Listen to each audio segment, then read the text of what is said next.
بہت اچھا مشترکہ نظام زندگی بہت اچھا تھا جب ایک دوسرے کے حقوق کا پتہ تھا. اب حقوق کا نہیں پتہ، لہٰذا ادھر سے آگ ادھر سے آگ ادھر سے آگ ادھر سے آگ. میں سر درد کا مریض ہوں، تھوڑی تھکاوٹ شروع ہو جاتا، فاقہ شروع ہو جاتا، تو میں روزے رکھنے کے لیے مری چلا جاتا ہوں کہ بھائی چلو کوئی ٹھنڈک، روزے کا لمبا ہونا اور ٹھنڈک شاید اس کو کچھ وہ بیلنس کر دیتا ہے. تو میں کچھ 3-4 روزے پھر بھی چھوٹ جاتے ہیں لیکن اکثر پورے ہو جاتے ہیں. تو بھربن میں وہاں ایک جگہ میں ٹھہرتا ہوں، تو عصر کے بعد میں تھوڑا بیان کرتا ہوں معاشرت پر. تو پہلی دفعہ جب میں وہاں ٹھہرا تو 8ویں دن امام مسجد کی بیوی آئی ہمارے پاس، میری بیگم کے پاس، کہ جی بیگم صاحب میں نے آپ کا اور مولانا کا شکریہ ادا کرنا ہے کہ آج میری زندگی کا پہلا ہفتہ ہے میرے خامند نے مجھے مارا نہیں. پہلا ہفتہ امام مسجد، امام مصلی پہ کھڑے ہونے والے، کہا پہلا زندگی کا ہفتہ ہے میرے خامند نے مجھے مارا نہیں، ورنہ میری ہر دوسرے دن پٹائی ہوتی تھی. اور 10ویں دن امام صاحب خود آ گئے کہ مولانا صاحب ہمیں پتہ ہی نہیں تھا زندگی کیسے گزار، ہمارے جو ماحول میں تھا ہم وہی کر رہے تھے. کہ میرے بہنوئی نے میری بہن کی ایک دفعہ ٹانگ توڑی، ایک دفعہ بازو توڑا، اور عالم دین ہے، عالم دین ہے.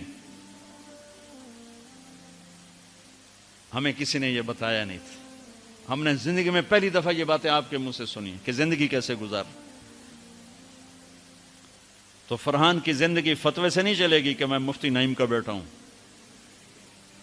یہ تو حسن اخلاق سے چلے گی، میٹھے بول سے چلے گی. میرے نبی حضرت عائشہ کو لقمے بنا کے کھلاتے تھے، کوئی اظہار عشق تھا، اللہ کی قسم اظہار تعلیم تھا، تعلیم تھی. سکھایا کہ زندگی گزارنی کیسے. ان کو آٹا گوندھ کے دیتے تھے، چونکہ ابھی شروع میں ان کو آٹا گوندنا نہیں آتا تھا تو آٹا گوندھ کے دیتے تھے. اور عرب بڑی بڑی بوٹیاں پکاتے تھے تو حضرت عائشہ بوٹی اٹھا کے ایسے نوچتیں اور پھر رکھ دیتیں. تو اللہ کے نبی بوٹی اٹھا کر جہاں سے حضرت عائشہ نے نوچا ہوتا تھا وہاں سے نوچ نوچ کے دکھا کے کھاتے تھے. میرے رب کی قسم اظہار یہ ہمیں تعلیم دی ہے کہ زندگی کیسے گزاریں. پھر بڑے بڑے پیالے ہوتے تھے پانی پینے کے، چھوٹے گلاس نہیں، چھوٹا گلاس تو بخل کی نشانی، اب تو اور چھوٹے ہو گئے کہ کپ کو گلاس بنا دیا. میرے بچپن میں مجھے یاد ہے اتنا بڑا گلاس ہوتا تھا، اور ڈیرے میں جتنے مہمان ہوتے تھے، کچی سڑکیں ہوتی تھی، مہمان کوئی ہمارے رشتہ دار یا دوست نہیں، راہگیر مسافر ہوتے تھے، ہر مہمان کو دودھ پلایا جاتا تھا رات کو. چونکہ جانور زیادہ ہوتے تھے تو ہمارا اکرام زیادہ سے زیادہ یہی ہوتا تھا، تو ہم سارے مہمانوں کو دودھ پلاتے تھے. تو ایک مہمان آیا ہمارے دادے کا زمانے کا، چاچا لال. اب گلاس چھوٹے ہو چکے ہیں، تو وہ جب نوکر نے دودھ پیش کرنے کے لیے نا آگے بڑھا تو اس نے گلاس دے کر کہنے لگا پتر میں نہیں پیندا. سمجھ رہے ہو پنجابی سمجھ رہے ہو نا؟ پتر میں نہیں پیندا. اس نے کہا چاچا کیوں نہیں پینا ہے؟ کہ دو تو ود پیواں تے بے غیرت بنا تے دو نال میرا گزارا کوئی نہیں، لے جا.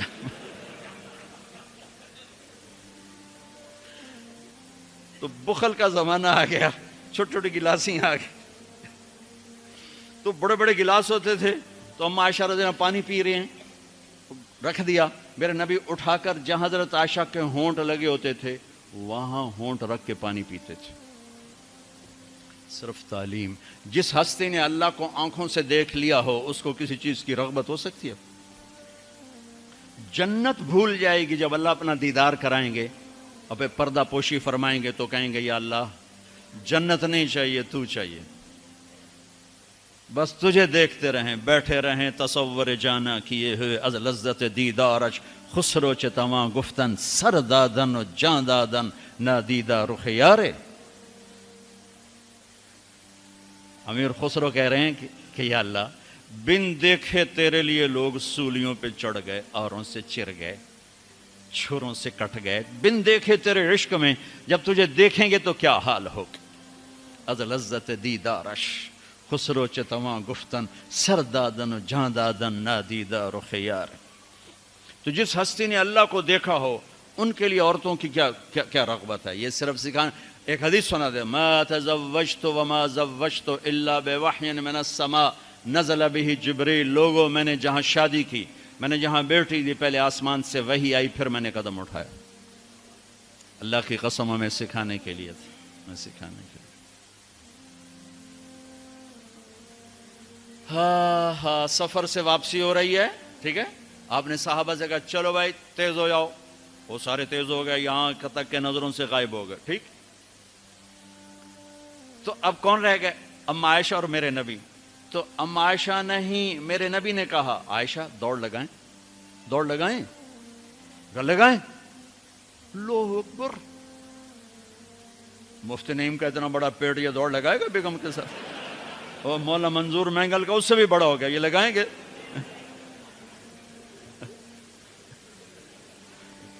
تو عائشہ دوڑ لگائیں، کہا جی لگائیں۔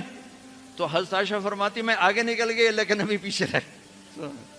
پھر کچھ عرصہ گزر گیا، کئی سال گزر گئے، پھر ایک سفر سے واپسی ہو رہی، آپ نے کہا ہاں بھائی آگے جاؤ، وہ سارے آگے جا گئے، اجل ہو گئے۔ آپ نے کہا عائشہ دوڑ لگائیں، کہا جی لگائیں۔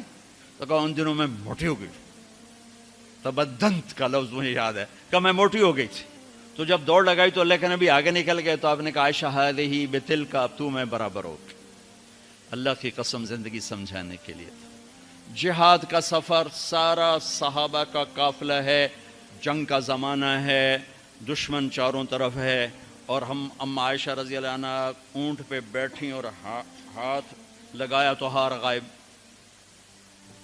فرمایا میرا تو ہار کوئی نہیں، میں تو نہیں جاؤں گی، میرا ہار ڈھونڈو۔ تو میرے نبی نے نہیں فرمایا چل بیٹھ، اتنے لوگوں کو تو پریشان کرتی ہے، تجھے پتہ نہیں میں نے سبق پڑھانا تو میرے پیچھے پڑ گئی۔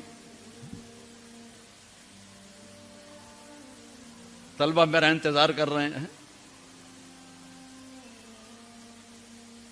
آپ نے کہا بھائی عائشہ کا ہار ڈھونڈو، سب ڈھونڈنے میں لگ گئے۔ شام ہو گئی، سورج چھپ گیا اور ہار نہیں ملا، اور اس کے بعد تلاش بند ہو گئی، اندھیرے میں کہاں ملے گا؟ اب کیا ہوا؟ پانی رات کو عشاء میں ختم ہو گیا، فجر کی نماز کا وقت داخل ہونے والا ہو گیا، اور پانی کوئی نہیں، تیمم کی آیات نہیں اتریں۔ لوگوں نے ابو بکر کو تانے دینے شروع کہ تیری بیٹی کی وجہ سے اب نماز کا کیا بنے گا۔ ابو بکر غصے میں آئے اما عائشہ کے خیمے میں، تو اللہ کے نبی گود میں سر رکھے سو رہے تھے۔ اب آپ تو باپ تھے، تو آ کر اب بول تو سکتے نہیں، اور چہرے سے دوری تیری وجہ سے ہی ہو، اور یہاں پسلی میں ماری انگلی، زور سے انگلی ماری۔ تو کہتے میں ایسے سخت ہو گئی تاکہ میرا بدن حرکت نہ کرے کہ کہیں اللہ کے نبی اٹھ نہ جائیں۔ تو چہرے سے غصے کا اظہار کر کے، اور میرے والد مرحوم جو تھے نا، وہ گالیاں بہت نکالتے تھے، اور ان کی بخشش کو پنجاب کے ذمہ دار کیا تھا۔ جب میں تبلیغ میں لگ گیا تو اب وہ عادت مجھ سے شرماتے تھے، تو جب میں ہوتا تھا نا تو نوکر کو بلا کر اس کو